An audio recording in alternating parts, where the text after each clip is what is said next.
halos isang taon pag-iimbestiga ng misteryo.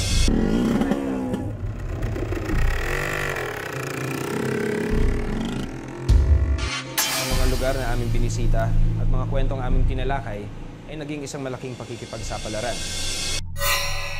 Kaya ngayong gabi, babalikan natin ang mga storya at kwentong sinubukan namin bigyan linaw. O Sir Ryan Eigenman, buksan ang mga mata. Talas ng pandinig. Parang may nakita akong dumaan dito. Oh, Malawakan ang isip. Lumayas ka ngayon din.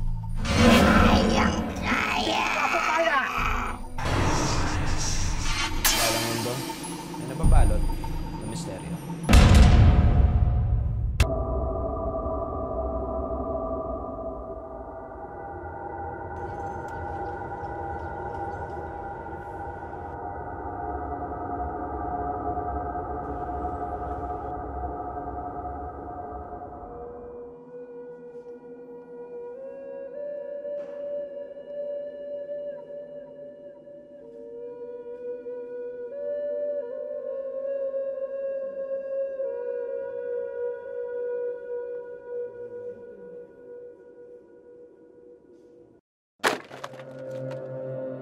Bilang host ng Misteryo, kakaiba ang aking unang karanasan dito dahil ito rin ang unang pagkakataon ko na marating ang kinatatakutang Diplomat Hotel sa Baguio City.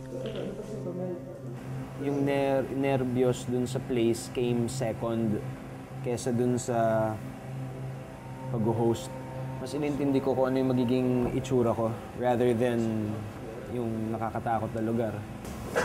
ako personally, wala pa naman akong nararamdaman na paranormal vibe or whatever. Pero eventually, throughout the night, syempre, iiral din sa'yo yung creepiness ng place. Syempre, so natulog rin ako doon, hindi mo rin maiwasan na may konting maglaro yung imagination mo, di ba?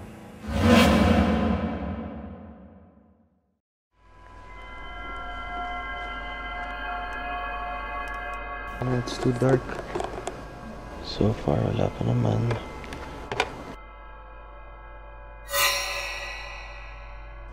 Bukod sa Diplomat Hotel, isa rin sa pinaka-di ko malilimutan tagpo ay nang bumalik ang team sa Baguio at nilibot ko ang mag-isa ang basement ng Baguio Convention Center.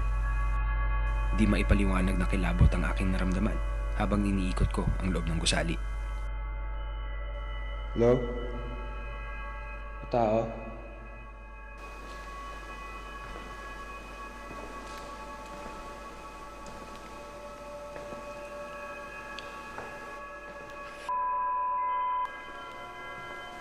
Bigat ng nararamdaman ko dito.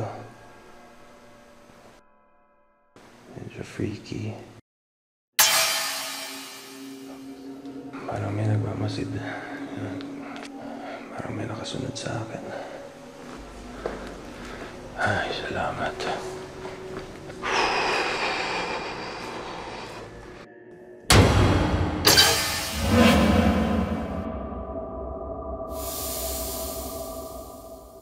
Pero hindi lang daw sa mga abandonadong gusali nagpaparamdam ang mga ligaw na kaluluwa. At napatunayan ko ito nang bisitahin namin ang Manila City Hall.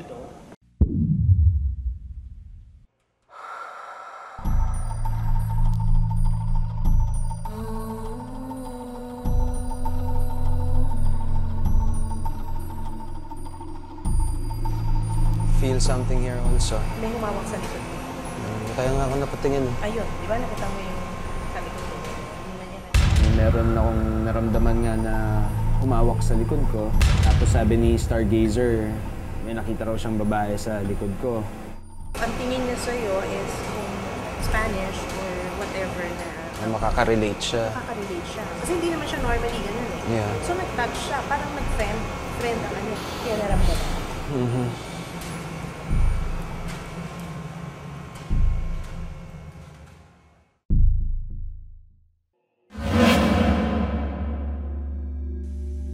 Nagtayuan din ang mga balahibo ko nang pasukin namin ang bahay sa Bulacan na tahanan din daw ng mga espiritong ligaw.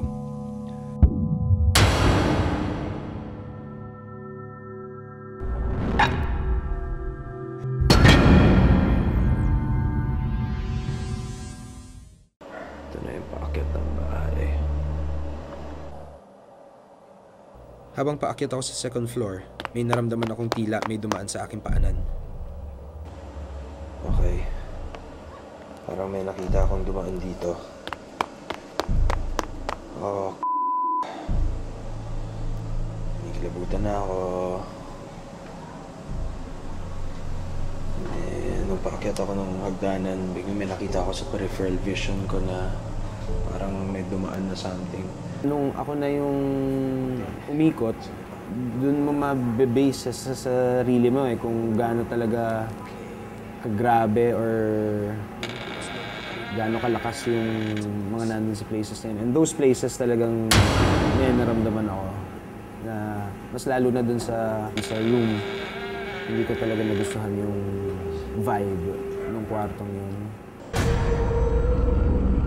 So, dito pa rin ako ngayon sa master's bedroom. Nakamasid sa likod ko palagi. Kinikilabutan na naman ako. Iniisip ko lang. Wala naman nasa likod ko. Kama. Bintana. Lana. Ako lang. Pero kinikilabutan ako dito sa kwartong to. Ayoko dito. Tulad ninyo, ako rin ay natakot, nagulat at kinabahan sa ilang pangyayaring naganap dito sa programa. Masarap balikan ang mga naging karanasan ko at masarap isipin na nilampasan ko ang mga pagsubok na ibinigay sa akin. Pero ang pinakamahalaga sa lahat, sa bawat misteryong aming kinakaharap, katulad ninyo, ako rin ay natututo at naliliwanagan tungkol sa maraming bagay.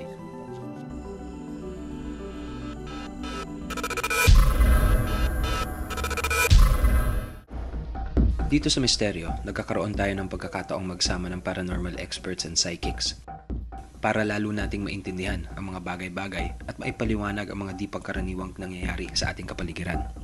Experience this. Sabi mo naman bukas ang third time mo eh. I'm having fun with the experts. Looking at life through their point of view, diba? Kung ano yung mga nakikita nila, kung ano yung mga alam nila.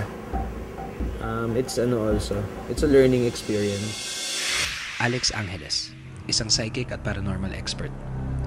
Sa pamamagitan ng kanyang pagtatawas, nabibigyan niya ng muka ang mga di nakikitang elemento at mga ligaw na espiritu. Ako, I do the old-fashioned method of tawas. Basically, tawas is a method of getting the visual images of what have transpired. May be thought forms. Dahil kasi I do believe, and research had pointed out as well, na sometimes inanimate object can record things. And through that method of tawas, I can do that. Unang pinamalas ni Alex ang kanyang kaalaman sa pagtatawas nang puntahan ng Mysterio Team ang mapang-akit na kuweba ng Madloom.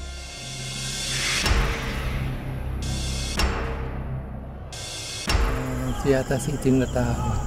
That was the first time nagamit natin yung oil na tawas as a method of finding out the elemental or yung itim na tao kung tawagin nila. Mula sa Mysterium Philippines naman si Rob Rubin, isang occult investigator at paranormal expert. Modernong pamamaraan naman ng pag-iimbestiga ang gamit niya upang malaman kung mayroon nakakaibang presensya na nais magparamdam sa isang lugar. Since nag-merge ko ang dalawang worlds, ang psychic tsaka ang scientific, it makes it easier. Instead of trying to contradict one another, I use scientific means to help backing up my psychic premonitions and psychic senses. So they work actually well with one another. And the things I've learned actually help us in determining ang mga presence ng mga spirito, mga presence ng energies, etc. etc. Gamit ang iba't ibang gadgets, nalalaman ng grupo kung saan malakas ang puwersa o kung positibo nga na may mga elemento o espiritong nais magparamdam. It's like right here, look, watch, look. It's here, if I lower it, it's gone. It's half power. Here. Usually if it's a ghost, EMF will go crazy. If it doesn't show any manifestations, chances are we're dealing with something else. So it makes it easier. At the same time, it also makes it more legitimate. Scientific method naman ang gamit ni Adam Reyes ng V2 Project para sa pag-iimbestiga niya sa misteryo. V2 Project is one of the few groups in the Philippines which investigates the paranormal using a purely scientific methodology. Dahil para sa amin kasi, pag ang isang bagay ay paranormal, it has to prove itself to be truly paranormal. Para matutukan at malaman ang lahat ng mga posibleng dahilan kung bakit nagkakaroon di umano ng mga paranormal activity, kadalasan hinahanapan namin ito ng paliwanag mula sa siyensya. First step in identifying the paranormal is to first rule out what is normal. And this process of ruling out is a very scientific method. You really have to be well versed in pretty much a lot of different forms of sciences to be able to actually rule out other possibilities. Gaya na lamang ng pag-iimbestigang ginawa sa bahay na pula na kilalang pinamumugaran ng mga kaluluwa na hanggang ngayon ay di raw matahimik. Hoy! Hinahaman kita! Ano? May problema ka ba dyan? Pinatunayan ni Adam na negatibo ito sa anumang paranormal activity, base na rin sa naging resulta ng kanyang pag-iimbestiga. Kung marami talagang multo dito sa room to, this should be going haywire. Halimbawa, if you'll remember yung sa bahay na pula, gumagalaw lahat ng compass dun sa bathtub. But what did I do? I didn't declare na mayroong multo. I checked yung chemical composition ng bathtub. Dahil it's more possible na kumbaga, kaya nagkakaroon ng magnetic interference dahil dun sa materials used dun sa production ng bathtub. Hindi dahil mayroong multo. It has to do with the magnetic particles or the metallic particles of this bathtub. So just like the electromagnetic, just like the EMF scanner, all we have here is a magnetic field anomaly. No ghosts, no entity, nothing. Isang mahalagang papel din ang ginagampanan ni Ana de la Cruz, isang psychic na may kakayahang makaramdam, makakita at kumausap sa mga kaluluwa at mga elemento. Huwag niya daw ituloy yun, no? Nakikiusap yung babae.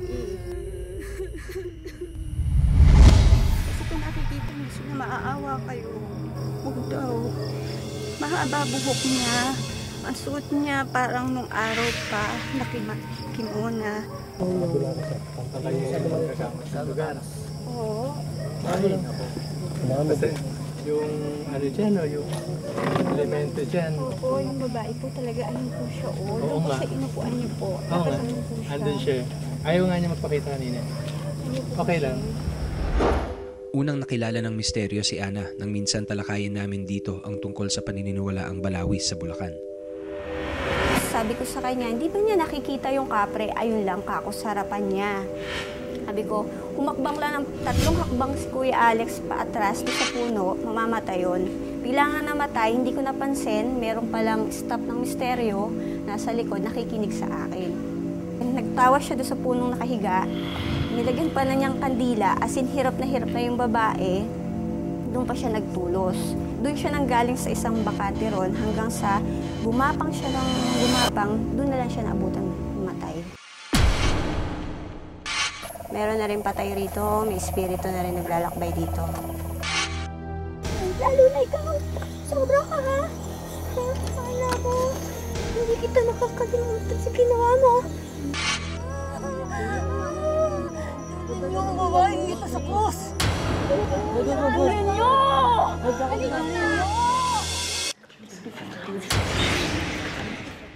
Iba-iba man ang pamamaraan, iba-iba man ang kakayahan. Lahat sila ay nagtitipon upang ihatid at ipaliwanag ang mga nakakakilabot na kwentong nangangailangan ng malalim na investigasyon. You're not doing things for ratings purposes. You're not doing things just for the sake of making things happen. You can always make smoke appear and say, demonyo yan, ghost yan. No, you try to keep it balanced. You take the advice of the experts and you take it for what it's worth. In other words, we're not just trying to sell ourselves to make people scared. We're actually offering a factual basis. We're actually giving evidences. And that actually leads to the legitimacy of the show. It's given me more understandings of the different kinds of phenomena that can take place. Experiencing things that I have with fellow paranormal investigators, I've broadened my scope. And I've also can say I've grown and I've gotten smarter because of them. Hindi maikakailang, bawat lugar ay may kwento. At sa likod ng mga ito, natatago ang mga lihim. Mga lihim na tinuklas ng misteryo sa halos 1 taong nagdaan.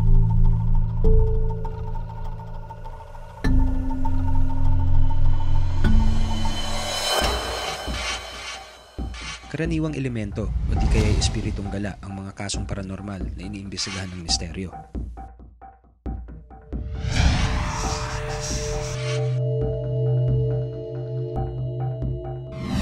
Katulad na lamang ng mga tagapangalaga ng tinaguriang Devil's Mountain, ang Mount Cristobal, na inakyat ni Rob Rubin kasama ang Survivor Philippines castaway na si Echo Caceres at isang grupo ng mountaineers.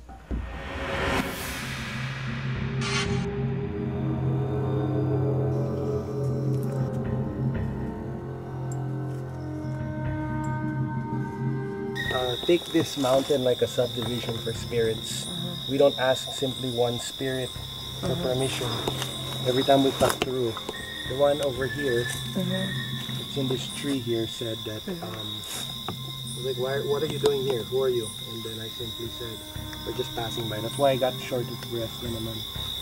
In Cristobal, we weren't really dealing with ang mga spiritus, mga patay or the dead spirits. We're dealing more with elemental spirits, territorial spirits connected to the mountain.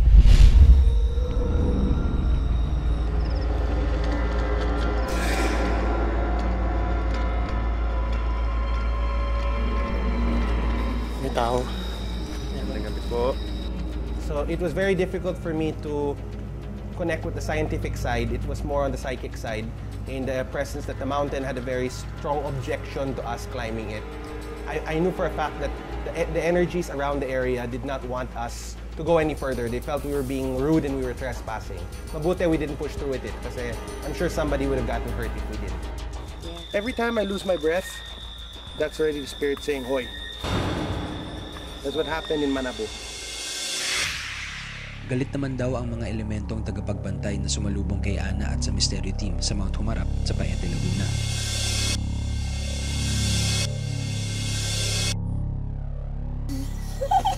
Ang dami kami. Kala mo, ang dami-dami namin. Hindi kita makakalimutan sa ginawa mo. Hanggang umaakyat kami dun sa ewan ko kung ilang step na yon, sanib na ng sanib. Naaawa ako doon sa mga bata, awang-awa ako dahil hirap na hirap sila, talagang hindi sila pinaano. Kaya sabi ko, sa akin na lang kako kayo dahil alam ko paano gamitin, paano paalisin. Kayo hindi nyo kasi kaya bibigay talaga ang katawan ninyo pag umano sila. Ang mga di matahimik na kaluluwa daw ay mga espiritu na kadalas ay humihingi ng tulong, hindi kaya confirmasyong wala na sila sa mundong ibabaw. Normally, yung spirits na ligaw, no? In paranormal investigation, we refer to those entities as earthbound. So, the earthbound spirits, ito yung tinatawag natin na mga nagmumulto. Pag sinabi kasing nagmumulto ang isang entity, kung meron siyang attachment, meron siyang problema, which no one else can actually resolve. Pero pag sinabi kasing nagmumulto, namamalagian yung entity dun sa location. Normally, pag namamalagian yung isang entity, meron yung problema. Kagaya na lamang ng pagmumulto ng isang batang biglaan ang pagkamatay sa isang eskwelahan. Mas naano ko dun sa school, sa Magalang, dun sa mag-ama. Kasi hindi pa umaalis yung bata dahil parang gusto pa niyang kausapin yung tatay niya para sabihin na mahal siya. Isa rin akong magulang kasi nararamdaman ko rin yung nararamdaman ng bata.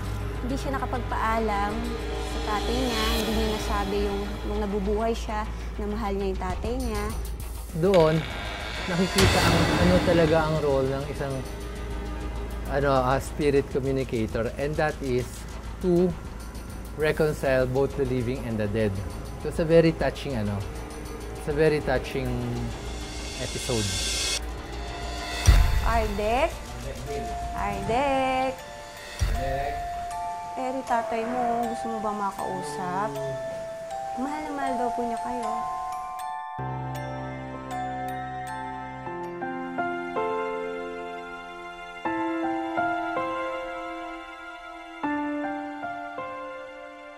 Sa naramdaman ko kanina, nung pumikit ako at naramdaman ko siya na nakiusap siya na yakapin niya ako, nakadama rin ako ng kaligayahan at kalungkutan dahil nalulungkot ako dahil sa loob ng 6 na taon, ang alam namin mapayapa na yung kalagayan niya. Tumatak din sa isipan ng mga expert ang exorcism na nasaksihan nila sa Lucena, Quezon. Ayoko na!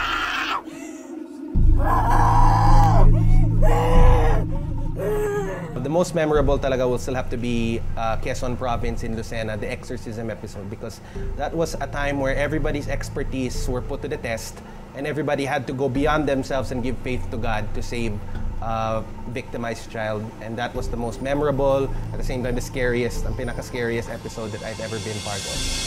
Kung may kasalanan ka nagawa, magsisi ka sa Panginoon. Magsisi!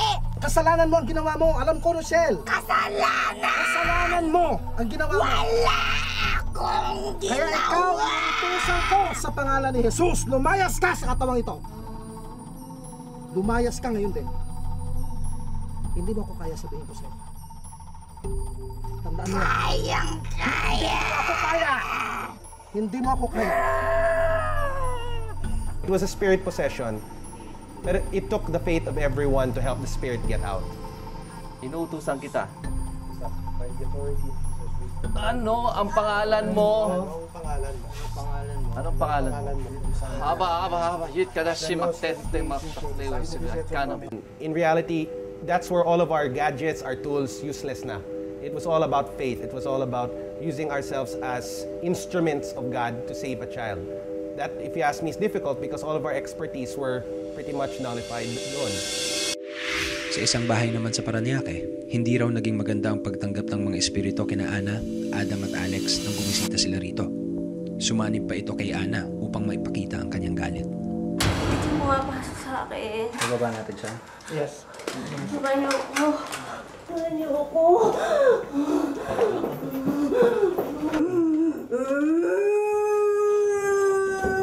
The hardest sa akin would be the one at Parañaque dahil kasi pinaposes si Ana. That's when I had to really, naggalit ako. Dahil kasi unang-una, everything was done peacefully and then that thing happened. So, ayun. Bakit inatake ang kagrupo ko? Ang ganong klase. Ha? Ano? Tago ka na. Pero sabi niya, andito na ako sa harapan niya, ba't hindi pa niya ako pansin? May sinabi si Sir Adam ng saka siya nagalit. Sabi niya, ayaw niyang maniwala. Sige, aano ako sa'yo.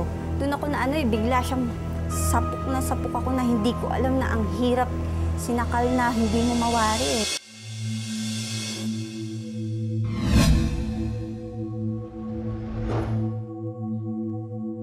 Sa isang ospital naman sa Giginto, nagparamdam daw ang mga espiritu sa kagustuhang makatawid sa kabilang buhay. Nakakulong daw kasi ang mga kaluluwa at hindi makaalis sa ospital. This is off the chart. Baba ito. Girl. Iiyak siya. Bakit? Hindi daw maganda ang pagkamatay niya. Ayaw pa rin niya mamatay. Ayaw niya siya, Sinubukan ng isa sa aming staff na kunan ng litrato ang sinasabing nilalang. Nang makuhanan nito, bigla-bigla na lamang naubos ang baterya ng kanyang kamera. Shucks, bakit nag-battery low yung mga camera? Talagang ganyan. Nag-battery low siya. Talagang ganyan. At nang muling nabuksan ang kamera, nabura na ang nasabing larawan. Sinyalis kaya ito na ayaw magpakita ng mga espiritu? Ana, kumbinsin mo lumipat na siya. Kailangan niya na. Gustong-gusto ko yung hospital. Aside from the fact I was working hand in hand with other psychics as well, and we all came up with the same conclusion. We all experienced the same thing.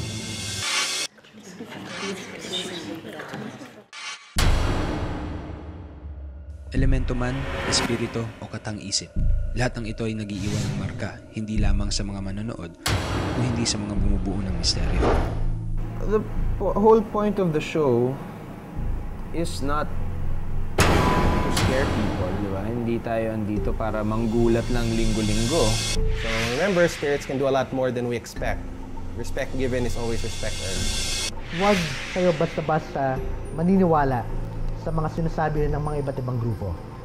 Kayo mismo, dapat niyong i-analyze sa sarili niyo kung talagang may sense ba yung sinasabi ng mga grupo or wala.